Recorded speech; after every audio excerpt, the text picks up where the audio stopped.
નમસ્કાર દોસ્તો, હું છું આપનો મિત્ર રાજેશ સોડવડિયા અને સ્વાગત છે તમારું આજના વિડીયોમાં। આ વિડીયોનો અર્થ, મહત્વ અને એમના મર્મને સમજવા માટે આ વિડીયોના અંત સુધી જોડાઈ રહેશો અને સંપૂર્ણ વિડીયો જોશો તો આપને એનો અર્થ સમજાશે। એ ઉપરાંત અમારી સોશિયલ મીડિયા સાઇટ છે રાજેશ સોડવડિયા, એમને ફોલો કરી અને શેર કરવાનું ચૂકશો નહીં। આવો જઈએ આજના વિડીયો તરફ। મિત્રો, એક ગામના એક ગરીબ દાદા છે, એ શહેરની અંદર આવે છે અને શહેરની અંદર આવી અને એક વ્યક્તિ જે ઊભા હોય છે સોસાયટીની અંદર, ત્યાં આવી અને એમને કાગળ બતાવે છે અને કહે છે કે ભાઈ, હું અભણ છું, પણ આ મારા જે મિત્ર છે એમણે મને આ કાગળ લખી આપ્યો છે અને આ એમના દીકરાનું આમાં સરનામું, નામ અને નંબર ને બધું છે, તો તમે મને આ સરનામે પહોંચાડવા માટે થોડી મદદ કરો। પેલા ભાઈ જે શહેરમાં રહેતા હોય છે એમણે કાગળ જોયો, કાગળને વાંચ્યો અને દાદાને કીધું કે ઓહો, આ તમે મારા પપ્પાના મિત્ર છો, આજે તમને કાગળ લખી આપ્યો એ જ મારા પિતાજી છે અને હું જ એનો દીકરો છું। એટલે પેલા દાદા તો ખૂબ ખુશ થઈ ગયા અને દાદાને એમ થઈ ગયું, ઓહો, હું તો એકદમ ઠેકાણે પહોંચી ગયો છું, ખૂબ ખૂબ આભાર માન્યો પ્રભુનો કે મને તમે સમયસર એકદમ સરનામે પહોંચાડી દીધા। પછી એમણે દાદાને સાથે વાત કરી કે દાદા બોલો, તમારે શું કામથી શહેરની અંદર આવવાનું થયું છે? એટલે એમણે કીધું કે મારે થોડું દવાખાનાનું કામ છે એટલે હું આવ્યો છું। એટલે પેલા ભાઈ એમ કીધું, ચાલો તો આપણે પેલા ઘરે જઈએ। ઘરે ગયા, દાદાને ખૂબ સરસ રીતે માન સન્માન અને સ્વાગત સાથે દાદાને નાહી ધોઈને ફ્રેશ થઈ ગયા, પછી નાસ્તા પાણી કરાવ્યા, વ્યવસ્થિત રીતે જમાડ્યા અને પછી બેસાડી અને માંડીને બધી વાતને પૂછવાની શરૂઆત કરી। એટલે પેલા ભાઈએ પૂછ્યું દાદાને કે દાદા, તમારે કેમ અહીંયા આવવાનું થયું છે અને મારા પિતાએ તમને મોકલ્યા છે એટલે તમે મારા જ મહેમાન છો, એટલે મને જે કાંઈ હોય એ કહ્યું। ત્યારે દાદાએ વાત કરી કે ભાઈ, હું ગામડાની અંદર રહું છું, ખૂબ ગરીબ માણસ છું અને મારા શરીરની અંદર મારે એક બીમારી એવી છે કે જે શહેરના એક ડોક્ટર છે એ ડોક્ટરને બતાવવા માટેનું મારા ગામડાના ડોક્ટરે મને કીધું છે અને એના માટે હું દવાખાનાના કામથી આવ્યો છું।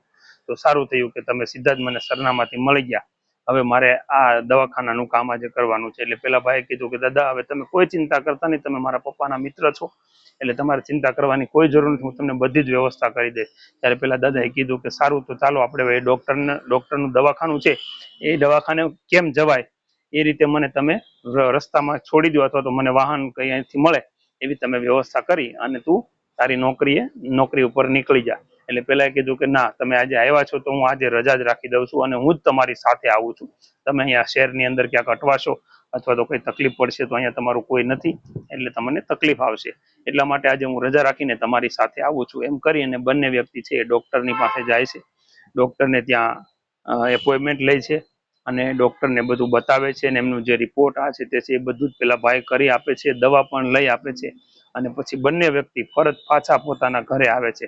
પોતાના ઘરે આવી અને દાદાને કહે છે કે તમે આજનો દિવસ રોકાઈ જાઓ, આજે કોઈ ઉતાવળ કરવાની તમારે જરૂર નથી, કાલે શાંતિથી તમારે નીકળવાનું છે। એમ કરીને દાદાને ત્યાં પોતાના ઘરે રાત રોકે છે। બીજે દિવસે સવારની વાત છે, સવારમાં ઉઠે છે અને ત્યારે દાદાને કહે છે કે દાદા, પેલી જે તમે મને ચિઠ્ઠી આપી હતી ને એ ચિઠ્ઠી પાછી આપો।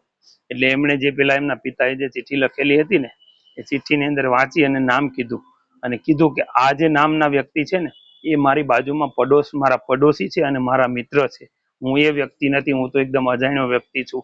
ત્યારે દાદાને ખૂબ નવાઈ લાગીને આશ્ચર્ય થયું કે આ શું થઈ ગયું, એમ આટલો મને કેમ સહકાર આપ્યો। ત્યારે પેલા ભાઈએ વાત કરી કે દાદા, જો તમે તમારી પરિસ્થિતિને વર્ણવી હતી, તમે દવાખાનાના કામથી આવ્યા હતા, ખૂબ તકલીફમાં હતા, પરંતુ તમારે જે સરનામે જવાનું હતું, મારો મિત્ર એ ભાઈ ગઈકાલે શહેરની અંદર હાજર ન હતા, એ કઈ બહાર ગયા હતા, જેથી કરી અને હું તમારી સાથે ખોટું બોલ્યો અને મેં એવું કીધું કે હું જ એમનો દીકરો છું, હું એમનો દીકરો નથી, એમનો દીકરો છે તે બાજુમાં રહે છે ને ચાલો આપણે ત્યાં જવાનું છે। એમ કરી અને એ ભાઈ છે એ દાદાને, જે પેલા દાદાએ ચિઠ્ઠી લખી આપી હતી, એમના દીકરાને ત્યાં લઈ ગયા અને એમને બધી વાત કરી અને બધું સમજાવ્યું કે આવું આવું બન્યું હતું, એટલે ગઈકાલે મેં તમારા મહેમાનને આ રીતે રાખ્યા હતા। એટલે પેલો ભાઈ પણ એમના ઉપર ખૂબ જ રાજી થઈ ગયો, પ્રભાવિત થઈ ગયો અને બંનેને આંખમાં આંસુ આવી ગયા કે આવા પણ માણસો હજી દુનિયાની અંદર પડ્યા છે। તો મિત્રો, આ વાતનો સાર એ છે કે ક્યારેક કોઈ અજાણ્યા માણસ છે એ પણ ઈશ્વર તરફથી આપણને સંકેત મળતો હોય અથવા ઈશ્વર તરફથી મોકલેલા કોઈ માણસો છે એ ક્યારેક ઈશ્વરના દૂત બનીને પણ આપણું કામ કરી નાખે। જેમ કે પેલા ભાઈએ કોઈ પણ ઓળખાણ વગર દાદાનું તમામ કામ કરી અને પોતાની ઘરે રાખ્યા અને વ્યવસ્થા કરી। માત્ર એક નાનકડું એવું જૂઠું એટલા માટે એમને બોલવું પડ્યું કે જો એને ના પાડી હોત તો દાદા પણ કદાચ એમને કહેત કે ભાઈ, તમે તો અજાણ્યા છો, તમે મારું કામ કરવા માટે તમને મારે તકલીફ નથી આપવી, પરંતુ યોગ્ય સમયે એને યોગ્ય નિર્ણય લઈ અને આ દાદાની મદદ કરી, તો માનવતાનો ભાવની ખૂબ મોટું કામ કર્યું એવું આ વાતના સાર ઉપરથી જાણવા મળે છે. તો મિત્રો, આપને આ સ્ટોરી કેવી લાગી એ આપ અમારા સોશિયલ મીડિયા સાઇટથી કોમેન્ટ કરી અને જણાવશો, અને આવી જ વાર્તાઓને જોવા માટે આપ અમારા સોશિયલ મીડિયા સાઇટને ફોલો કરવાનું ચૂકશો નહીં. Thank you. જય હિન્દ, જય ભારત, જય જય ગરવી ગુજરાત.